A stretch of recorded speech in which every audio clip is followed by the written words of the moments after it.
모든 사람들이 이 세 가지를 갖고 있을 것 같아요? 그렇지 않습니다.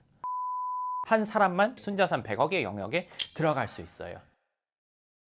강남빌딩 황 소장. 네, 반갑습니다. 강남빌딩 황 소장입니다. 오늘은 이제 100억의 순자산을 만드는 거에 대해서 얘기를 할 텐데, 100억이 작은 돈이라고 생각하는 사람은 없을 거예요. 어떤 조사를 해보면 뭐 100억만 돼도 부자라는 사람들이 엄청 많았잖아요. 그러니까 이게 100억이 사실 말이 100억이지 엄청 큰 돈이란 말이에요. 그러니까 제가 영상에서 100억 쉽게 얘기하는 것 같지만 전 그 돈의 가치를 충분히 알고 있습니다. 알지만 건물을 사기에 네, 이렇게 돼버리면 또 그 금액이 애매한데 뭐 이렇게 되는 거기 때문에 제가 이 비교군 때문에 그렇게 얘기하는 거지, 그 돈에 대해서 가치를 모르고 있는 것은 아닙니다. 그리고 그 돈을 모으려면 내지는 만들려면 형성하려면 어떻게 해야 되는지는 또 알고 있어요. 100억이라는 돈을 그냥 일을 해서, 사업이든 일을 해서 그냥 생으로 모으기가요 겁나 힘들어요. 비율상으로도 엄청 적고요. 근데 그런 분들이 있어요. 같이 하는 경우도 있고 개인이 하는 경우도 있고, 뭐 스톡옵션 받은 거 팔아가지고 100억 넘게 받아오는 분들도 이제 제가 만나봤으니까요. 그 외의 경우엔 투자를 해서 100억을 만드는 경우도 봤어요. 코인으로 100억 넘게 되는 분들도 봤고, 그리고 본인 사업이 잘 돼서 생으로 모아가지고 그 정도 되는 경우도 봤어요. 희박한 경우에요. 100억이 되려면 한 달에 1억씩 벌어서 10년을 모으면 100억이 될 것 같은데 100억이 안 됩니다. 왜? 싱글이 아니잖아요, 다. 나이를 먹잖아요. 결혼을 하고 애들을 키우잖아요. 그러면 내가 벌어서 애 한 명만 케어한다고 해도, 와이프랑 애 케어면 원래 혼자면 혼자 벌어서 혼자 쓰지만 혼자 벌어서 셋이 쓰잖아요.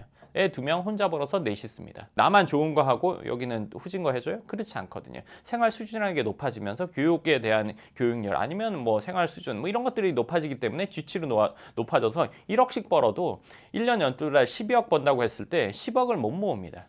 또 하나, 사람이 돈이 통장에 2, 30억, 10억 넘게 있으면요, 딴짓을 하고 싶어요. 조금씩 투자해보고 싶어요. 작은 거라도 해보고 싶어요. 평정심이라는 걸 갖는다는 거는 이제 뭐 거의 도인 수준에 이르러야지, 돈을 누구나 다 처음 벌어보잖아요. 전생에 돈을 벌어봤던 경험이 있는 사람이 없잖아요. 그렇기 때문에 돈이 많아도 그 사람한테는 그 경험이 처음이에요. 100만 원 벌어도 첫 경험이고 300만 원 벌어도 첫 경험이고, 아무리 많이 올라가도 이 사람은 그 경험을 처음 해보는 거예요. 뭐 30억이 있다, 50억이 있다, 누가 보기엔 야 대단하고 저 사람은 뭔가 내공이 있을 것 같고, 없어요. 없어. 왜? 나도 처음이야. 초보 운전하는 게 똑같아요. 도로에서 운전 아무리 잘해도 막 비탈길 가고 막 비포장도로 가면 긴장된단 말이에요. 그 사람도 그 경험이 처음이에요. 아, 이거 10억 있으면 가만히 갖고 있는 사람은요, 그거는 정신적으로 이상한 정도라고 생각해도 돼요. 통장에 30억 넘게 있다? 아니면 현금성으로 뭐 어디에 뭐 주식이나 이런 데 안 넣고 현금 30억 있다? 상당히 특이한 사람이에요. 상당히 인내가 뛰어난 사람이고 웬만한 얘기에 휘둘리지 않았다는 얘기예요. 그 정도 있으면 주위에 어느 정도 있다는 소문이 나가지고 이거 해보자 저거 해보자 다 수석거린단 말이에요. 근데 그걸 갖고 있다? 심지어 어떤 사람은 그걸 아무한테도 얘기 안 하는 경우도 있어요. 가능할 것 같아요? 그냥 현금만 딱 30억 갖고 계신 분들도 오시죠. 그게 상당히 특이하고 대단한 사람이라니까? 우리는 흔히 보지만 그게 일반적으로 일어나는 일이 아니라는 건 내가 잘 알고 있단 말이야. 사람 마음이 그렇지가 않아. 그렇게 되기가 매우 힘들어. 우리가 자주 보니까 그런 분들이 보편적으로 있지 않나 생각하고, 내지는 그 정도는 벌어서 모아서 도달할 수 있지 않냐 생각하지만, 도달하기 전에 다 막 유지하는 것도 상당히 이거는 큰 진짜 마인드가 있어야 돼. 그러니까 이 얘기 첫 번째 왜 해드리냐면, 내가 30억 5년 전부터 갖고 있었는데 그때 내가 건물 안 샀어. 그런데 지금 보니까 너무 올라서 내가 억울해. 물론 그 말도 맞지만요, 그 돈을 아무것도 안 하고 꾸준히 갖고 있는 것만으로도 큰 가치예요. 이게 사람 마음이 쉽지 않거든요. 가만히 있기가. 첫 번째 그 얘기를 해드리고 싶었고, 100억 정도를 모은다? 현금으로 100억을 그냥 이렇게 하기가, 그거는 뭐 타고난 거 플러스 노력 플러스 운 뭐 이런 거 다 해야 이제 100억을 현금으로 갖고 있을 수 있어요. 뭐 없는 사람이에요. 그런 정도는. 근데 이제 100억의 순자산을 만든다. 일단 첫 번째, 100억은요 모아서도 될 수 있어요. 되기는. 사업이 겁나 잘 되거나, 아니면 뭐 스탁옵션 받거나, 아니면 엑시트를 하거나. 근데 이거는 아주 뛰어난 사람들의 영역이잖아요. 네. 그러면 이게 되는 시점이 보통 언제냐면요, 30대에 되는 사람은 거의 없어요. 뭐 빨리 돼봐야 30대 후반, 아니면 뭐 40대 초반. 그러니까 우리가 흔히 뭐 유튜브나 아니면 자기가 부자라고 내세운 사람 중에 순자산 100억 있는 사람은 저는 거의 못 봤어요. 좋은 차나 좋은 집은 연기할 수 있어요. 월세로 아니면 뭐 렌트나 리스로 이런 걸로 연기를 할 수 있지만 순자산 100억 있는 사람은 거의 뭐 근데 어찌됐건 노력으로 될 수 있어요. 보통 사람이 그럼 순자산 100억 어떻게 하냐 이 얘기를 할 거예요. 근데 사실 이것도 어폐가 있는 게 이 사람들이 뛰어난 사람이고 그렇지 않은 보통 사람 이렇게 나누기는 사실 어려워요. 왜? 보통 사람은 100억 못합니다. 냉정하게 말해서. 뛰어난 보통 사람의 영역에서 상당히 상위권에 있는 사람이 순자산 100억 할 수 있어요. 인내가 있고 노력이 있고 확신이 있는 사람만 가능해요. 모든 사람들이 이 세 가지를 갖고 있을 것 같아요? 그렇지 않습니다. 대부분 코앞만 보고 길어봐야 6개월 뒤나 1년 뒤를 봐요. 100억 정도 하려면 5년 뒤, 10년 뒤까지 보고 일하는 사람들이에요. 아니면 그 한 일에 올인을 했거나 그리고 지출을 통제하고 재테크를 한 사람만 순자산 100억의 영역에 들어갈 수 있어요. 그러니까 요즘에 매체나 이런 것들 보면은 100억을 흔히 얘기하지만 그 얘기하는 사람 중에 과연 순자산 100억 있는 사람이 있을까요? 100억 있다면요. 그 얘기를 막 함부로 얘기하기가 어려워요. 그렇게 될 수가 없습니다. 그리고 이제 100억 뭐 하니까 뭐 다 있을 것 같고 뭐 그렇지만 현실은 그렇지 않잖아요. 인스타 보면 다 행복하고 뭐 해외 다 가 있을 것 같지만 한국에 있는 사람이 더 많죠. 그렇잖아요. 근데 어떻게 해서 돼야 되냐면요. 이거 보통 사람 중에서 상위권에 있는 사람이 되려면요. 적극적인 재테크를 해야 돼요. 지금 제가 아시는 분들, 뭐 가까운 지인분들의 부모님이나 이런 분들 중에 순자산 100억 되는 분들이 있는데 다른 재테크는 모르겠어요. 부동산 재테크를 적극적으로 해서 100억 된 사례는 많습니다. 확실한 지역에 재테크를 해놓고 기간이 길게 가신 분들이에요. 한 4, 5년 전에 상담 오신 분도 한 100억 정도 순자산이 됐었는데 그분은 어떤 케이스였냐면 결혼을 하면서 부모님이 집을 하나 사줬었어요. 그 집에서 살고 있다가 본인들이 돈을 모아서 집 하나 더 산 거였어요. 그러니까 부모님이 사줬으니까 이거는 빼야 되지 않아. 근데 일단 얘기를 끝까지 들어보세요. 조급하게 생각하지 말고. 하나를 사주고 본인들이 집을 하나 더 샀어요. 근데 시간이 지나서 이게 100억이 됐어요. 두 개 합이. 집 하나는 청담동이었고 하나는 삼성동이었어요. 그렇게 두 개 합해서 그렇게 하나는 이제 고급 빌라였고 하나는 아파트였어요. 두 개 합치니까 100억이 됐어요. 물론 그분 60대가 됐죠. 네. 근데 짧은 기간에 100억 되기란 재테크를 아무리 잘해도 그거는 힘들어요. 아까 얘기했죠. 어느 정도 돈을 벌거나 하면 대부분 결혼한단 말이에요. 그럼 혼자 벌어서 몇 명이 쓰게 되는 거기 때문에 돈 모으기가 쉽지 않아요. 그래서 적극적인 재테크를 해야 돼요. 확실하게. 그러니까 부채 포함해서 자산이 100억이 되는 게 먼저. 그 다음 부채 포함해서 150억, 200억 되는데 순자산이 100억 됐다. 이렇게 되는 거거든요. 그러면 내가 일단 집 하나는 사야 돼요. 무조건 사야 돼요. 보통 사람 중에 상위권인 영역에서 집을 안 사고 이렇게 되려면요. 7천에서 1억은 벌어줘야 돼요. 그러면 집 안 사고 바로 건물 사서 이거 할 수 있어요. 네. 그러면 이분은 100억이 아니라 훨씬 더 높은 목표를 달성할 수 있겠죠, 향후에. 근데 그렇지 않다. 뭐 5천 내외 번다. 뭐 3천에서 5천 번다. 3천, 5천 쉽니?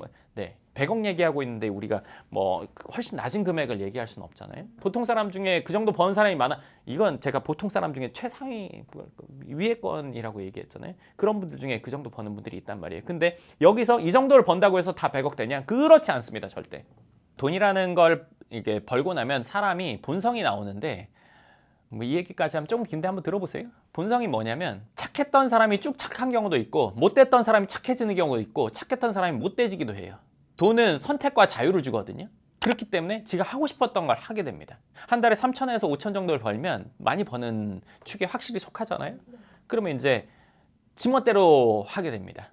그러니까 이제 사회에 무리를 일으키기도 하고 엄청 과시를 하는 사람도 생기고 모으는 사람도 있고 그러면 과시나 쓰는 쪽으로 가는 사람은요 현찰 2, 30억까지도 못 가요.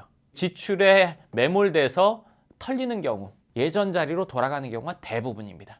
근데 거기서도 평정심을 갖고 모은다. 지출 쪽으로 가는 사람은 집 사는 경우가 거의 없어요. 크게 내 생활하기 좋은 월세집부터 좋은 차 사고 이쪽으로 이제 뻗치죠. 뭐 모여봐야 뭐 5억 내외? 정말 많이 모았다 10억. 그 뒤에 이제 소득이 줄어들면 그거 조금씩 까먹으면서 나중에 그냥 어려운 상황으로 그냥 가는 것 찬란했다가 뭐 50대 넘어서 이제 비참한 이 생활로 가죠.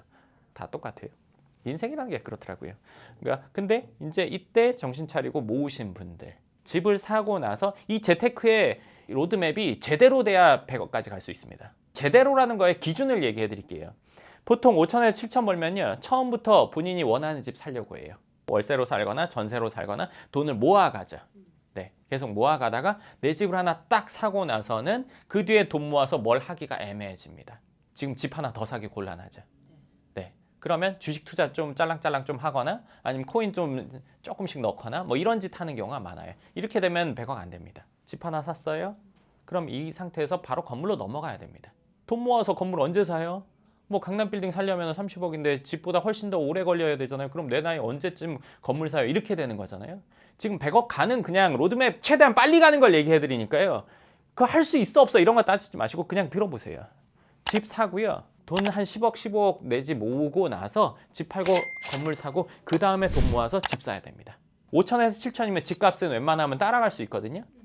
네, 물론 강남에 제일 비싼 집 못 따라갑니다. 강남에 제일 비싼 집 기준 뭐 3, 40억짜리 살려면 한 달에 1억 넘게 벌어야 집값 따라갈 수 있어요. 버스가 지나갈 때 막 뛰어가서 잡잖아요. 그렇죠? 달리기 빨라야 되잖아요. 달리기를 못해. 평발이야. 못 잡잖아요. 그렇죠? 근데 강남에 집값 잡으려면 한 달에 1억 이상은 벌어야 잡을 수 있어요. 처음에 집 사는 거를 내가 정말 100% 마음에 드는 집 사면 안 돼요. 그 동네 1등 집 살 때까지 돈을 모으는 데까지 2, 3년이다. 뭐 5천, 7천 얘기했지만 그거보다 더 벌어서 내가 빨리 살 수 있다. 그러면 그 상태에서는요. 2, 3년 기다렸다 사면 돼요. 그게 아니다. 그러면 그 전 단계를 하나 사야 돼요. 전 단계를 하나 사는 이유가 두 가지가 있습니다. 첫 번째, 부동산에 대한 경험을 빨리 해보는 것. 대출을 해보는 것과 내 집을 사는 것, 내지는 부동산 계약을 해보는 것을 먼저 경험해야 돼요. 이걸 모르고 30대 후반이나 40대 초반 내 집을 샀어요. 건물 사기 힘듭니다. 왜? 후달려서. 많은 돈이 들어가는 결정하기 어렵고 계약하다가 혹시 모르는 무슨 일이 생길지 모르니까 이것 때문에 못합니다. 내가 만족하는 집이 그 지역에서 대장주에 30평대나 40평대를 사는 게 내가 원하는 거야. 몇 년 더 모으면 5년 더 모으면 살 수 있어. 이렇게 돼버리면 100억은 못 갑니다. 야, 그거보다는 전세로 더 큰 집. 그런 마인드면 이 100억 못 갑니다. 돈이 있다고 해서 건물을 사거나 돈을 많이 번다고 해서 반드시 부자가 되는 게 아니고 경험과 그리고 돈이 같이 받쳐줘야 돼요. 경험, 돈, 결단 이 세 가지가 갖춰야 이 100억을 갈 수 있는 거예요. 최단기간에 가는 거. 그리고 내가 또 모았어요. 그러면 한 2년 있으니까 이 비과세 될 거 아니에요. 합쳐서 다음 집으로 갈 수도 있어요. 그러고 나서 이거 팔고 다시 건물 사야 돼요. 그리고 집값 따라가서 사는 거. 이렇게 하면 100억이 됩니다.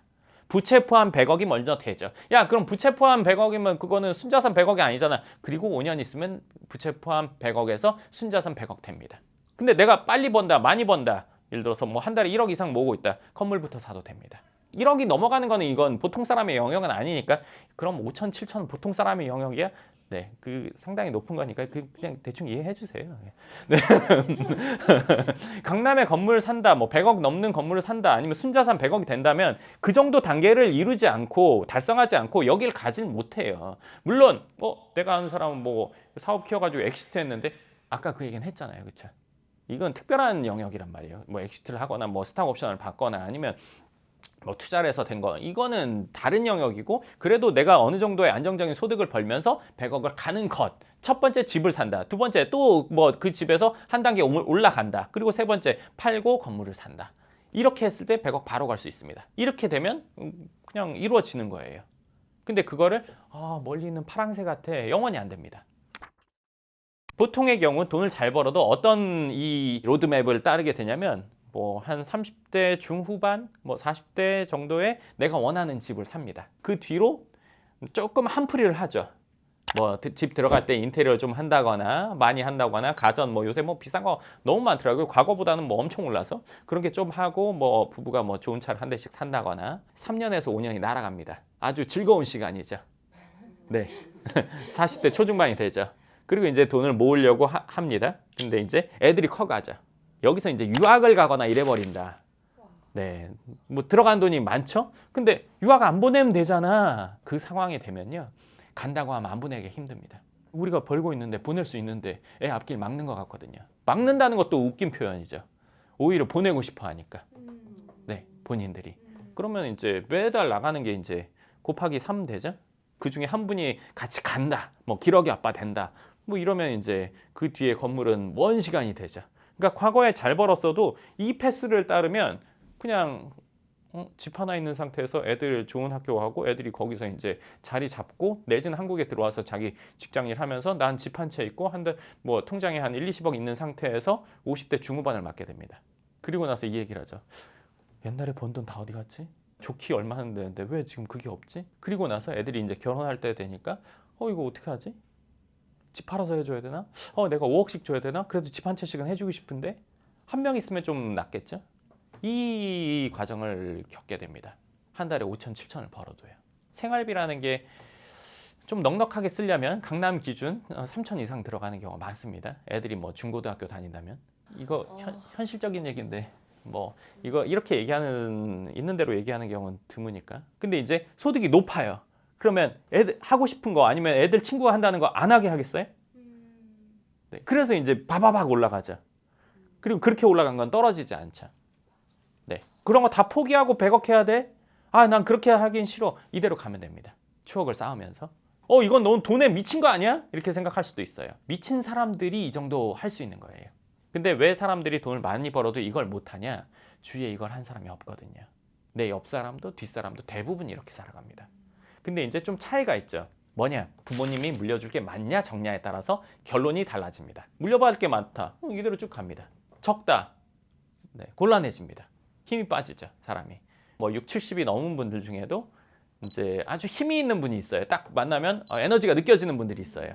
네. 어떤 분들은 이제 끙끙 앓는 분들이 있고, 이 정도의 자산을 잃어놓은 분들은 뭔가 안정적이면서 뭔가 자신감이 막 드러나진 않지만 뭐 안정적인 느낌이 딱 느껴집니다. 근데 이제 그렇지 않다 그러면 이제 사람이 옛날에 아무리 잘 나갔어도 어깨가 이렇게 되게 돼 있죠. 이게 인생이 이렇게 막 살다가 별의별 일이 다 있어서 뭐 어느 쪽으로 갈지 모를 것 같지만 거기서 거기입니다. 이 시점에 어떤 선택을 하냐, 어떤 것들을 해나가냐. 야, 부동산 투자 한 번도 안 했어도 100억 있으면 그냥 100억 뭐 이렇게 생기면 한 번에 건물 살 수 있지. 못합니다. 그거 할 수 있다고 생각하는 사람은요, 야, 수영 한 번도 안 배웠어도 절벽 한 10m에서 뛰어내릴 수 있지. 뭐 해야 되면 하지. 그거 못합니다. 10m 위에 올라가 보면 엄청 높아요. 뭐 있으면 할 수 있지. 이런 거는 그냥 애들 뭐 초중고 뭐 아니면 20대 초중반 이런 사회 초년생들이 하는 얘기지, 실제로 해본 사람들은, 그 상황에 닥친 사람들은 그렇지가 않습니다. 이쪽으로 가냐 이쪽으로 가냐 그냥 정해져 있어요. 가다가 이쪽으로 못 가고요, 이쪽으로 가다가 일로 못 갑니다, 사람이. 이 영상을 보고 여기 있다가 한 분이라도 이거 간다면요, 그 진짜 존경받아야 될 사람이에요. 진짜 힘든 일이에요. 이 패스를 따르면 100억만 될까요? 그 뒤가 더 크겠죠. 제가 이전 영상에서 찍었잖아요. 100억에서 300억, 300억에서 1000억. 1357장 이렇게 가거든요. 1357 10 이렇게 가거든요. 원래 자산을 불려지는 거를 느끼는 게. 근데 100억, 300억, 500억, 그 다음에 이제 뭐 700억은 사실은 빼줘야 돼요. 그러니까 뭐 500억에서 한 1000억 이렇게 넘어가면은 확실히 체감을 하게 되죠. 그러니까 그 시작에 대해서 오늘 얘기를 해드린 거예요. 어느 쪽 길을 따르느냐, 그 결과가 사실은 정해져 있다. 이렇게 생각하시면 좋을 것 같습니다. 그러니까 이 패스로 대부분의 사람이 살거든요. 돈을 많이 벌어도. 좋은 집으로 이사 가고 뭐 이러면은 뭐 얼마나 화려한 삶을 살게 됩니까? 근데 이제 이 사람들이 이렇게 화려하게 사는 걸 보고 여기 있는 사람들이 나도 저렇게 해볼까? 인생이 어쩌고 저쩌고 뭐 즐거움 뭐 추억이 어쩌고 이런 거 하잖아요. 네. 여기서 보면 이게 맞나 싶기도 하고, 여기서 보면 넌 나보다 못하지 이렇게 생각하게 되죠. 이거 결론 나면요, 이미 여기 있는 분들도 있으실 거예요. 내 친구들 예전에 이랬는데 상황 이제 보니까 그냥 격차가 엄청나서 대화가 안 된다. 과거 영광, 네, 지금 찬란한 것. 네, 그래서 이제 순자산 100억을 하려면 아까 말한 그 과정을 따르시면 됩니다. 저희 상담 오신 케이스들을 생각을 해보면 보통 부부분이 같이 오시잖아요. 그치. 그러면은 주 소득을 일으키시는 분들은 더 발전적인 걸 추구하고, 예를 들어서 외벌이면은 왜 안정적인 걸 해야지 자꾸 뭘 벌리려고 하냐 하시는 분들이 계시니까. 근데 오셔서 근데 그럼에도 불구하고 소장님 이야기 듣고 또 생각이 바뀌는 분들이 또 계시더라고요. 어떤 부분을 짚어주셔가지고. 그거는 두 사람이 원하는 게 동일합니다. 그 동일하다는 거를 인식시켜 주는 거죠. 30억에서 안정적인 것이 좋냐, 50억에서 안정적인 것이 좋냐, 100억에서 안정적인 것이 좋냐. 그럼 100억에서 안정적인 게 좋은 거는 누구나 같이 동의하는 거잖아요. 근데 이제 이 가는 과정이 좀 다르다. 라고 생각하는 거잖아요. 안정적으로 가서 100억 되고 싶어. 야, 진취적으로 가서 100억 되고 싶어. 자, 여기서 질문. 100억을 1년 안에 하고 싶냐? 10년 안에 하고 싶냐? 아무리 안정적인 사람도요, 1년 안에 하고 싶어요. 그러면 두 사람의 목적은 똑같네요. 자산 상승 원하고, 그리고 빠르게 되는 거 원하고. 여기서 점진적으로 해서 여기 가질까? 하고 계산을 해보면 됩니다. 도착이 안 됩니다. 쓸 거는 이제 늘어나고 어쩌고 이렇게 돼서 도착이 안 됩니다. 뭔가 도전을 했을 때 여기 도달할 가능성이 생깁니다. 그냥 사람들이 멀리 볼 것 같지만 대부분 멀리 보고 살지 않습니다. 내 아이들 몇 학년 되고 뭐 이런 것까지는 봅니다. 초중고 졸업하고 뭐 이 정도까지 생각하죠. 근데 이제 10년, 20년 보는 경우가 거의 없어요. 그 상태로 10년, 20년 가면 이게 도달이 될까 안 될까? 내지는 이 상태로 점진적으로 가서 그 시점이 됐을 때 우리는 어떤 상황일까? 이렇게 얘기해주면 두 사람이 우리가 원하는 게 둘이 동일했다는 걸 알게 되는 거고, 그러면 거기에 도달할 수 있는 방법이 어떤 거였다는 걸 인식하게 됩니다. 그러면 두 사람 마음이 맞아지겠죠. 네, 둘 다 알려줍니다. 근데 이제 그러더라도 나는 싫어하는 분들도 있고, 그렇다면 나는 좋아하는 분도 있는 거죠. 안정적으로 우리가 생활을 이어나갈 수 있는 환경을 만드는 것이잖아요. 그러면 10보다 30이 좋고 30보다 50, 50보다 100, 100보다 300이 좋은 거는 천명한 사실이죠. 그러면 우리가 지금 하는 생활을 나중에도 영위하기 위해서는 얼마 정도의 소득이 나와야 된다는 거는 둘 다 똑같이 얘기할 수 있겠죠. 그럼 그걸 하려면 어떻게 해야 될까? 양쪽의 길을 다 얘기해주고 판단은 본인들의 모르고 있어서 내가 그걸 선택하지 않은 경우도 있단 말이에요. 그럼 알게 해드리면 판단을 하게 되는 거죠. 무엇이 무조건 맞다는 없다고 생각합니다. 찬란한 시기에 가치를 많이 두는 분도 있어요. 이게 더 가치가 큰 분들도 있고요. 네, 최종적인 어떤 상황. 그러면 둘 다 알게 해주는 거죠. 이 영상처럼요. 네, 그걸 알고 판단하면 됩니다. 우리가 학창시절에 쭉 노는 거는 애들이 쭉 놀면 어떻게 될지 얘들은 모르잖아요. 어른들은 알잖아요. 놀면서 유튜브 보니까 난 고졸인데 성공했어요. 이런 거 보고 있잖아요. 그게 겁나 드문 확률인데 그걸 갖고 기준으로 삼잖아요. 보면 어때요? 답답하죠. 잘 안 된 케이스의 사람들도 만나게 해주시고 이게 하고 싶잖아요. 근데 어차피 알고 있으니까. 모르고서 막 애들이랑 놀러 다니고 어쩌고저쩌고 막 한단 말이에요. 제가 알려드리는 거예요. 알려드리는 거예요. 부부 사이에 대화를 진짜 많이 해야 된다라는 게 다시 한번 느껴지는 것 같아요. 그게요, 두 사람이 하면 안 됩니다. 네, 두 사람이 하면 안 되는 경우가 많아요. 두 사람이 얘기했는데 얘기가 통한다. 그거는요 엄청 축복받은 배우자를 만난 거예요. 가끔 두 분 다 검소해야 하신 분들은 뭔가 진취적으로 우리가 빨리 자산을 이루자는 쪽으로 가는데 꼭 한 분이 약간 좀 이렇게 또 주변의 시선을 또 이제 신경 쓰시는 분들 같은 경우는 자산 증식에는 크게 생각을 안 하시더라고요. 현재의 내 모습이 중요한 분들도 있죠. 그러니까 생각을 바꾸기가 어렵다고 아까 얘기했잖아요. 여기서 일로 오기, 여기서 글로 가기가 정말 어렵죠. 예전에 상담 오신 분들도 강남에 80평대 아파트 살면서 그 이사 가는 거를 부부 중에 한 분은 엄청 반대했거든요. 근데 돈을 버는 분은 이제 곧 밑바닥이 나오게 생겼는데 옮겨야 되는데 여기서 이사 가면 내 주위 사람들의 시선이나 이런 것들, 여기에서 내가 빠진다는 거에 대한 뭔가 박탈감? 이런 것 때문에 못하게 되는 경우 내지는 반대하는 경우가 있거든요. 근데 그거는 왜 그러냐면 버는 사람과 쓰는 사람이 따로 있어서 네. 쓰는 사람은 돈이 나와서 쓰니까 그 상대방한테 나와서 쓰니까 그거를 문제 없는데? 이렇게 되는 거거든요. 그거 말씀하셨던 것 같아요. 내가 나이가 들어갔을 때 결국 경제력이 나의 그 힘인데 힘이 점점 빠지는 거다라는 얘기 하시는 것 같아요. 자명한 사실입니다. 네, 사람은 지금까지 살아온 방식을 벗어나기가 참 힘들거든요. 죽을 고비를 넘기면 바뀔 수도 있어요. 바뀌는 것도 아니고 바뀔 수도 있죠. 안 되더라고요. 어렵다. 근데 스스로 마음먹은 자는 할 수 있습니다. 순자산 100억을 이루는 과정은 얘기해드렸는데 아는 것과 하는 것은 또 다른 거죠. 네. 하는 사람은 대단한 거고 그렇지 않은 사람은 알고도 안 했다. 그럼 지금 삶의 가치가 크게 느껴지는 분들인 거죠.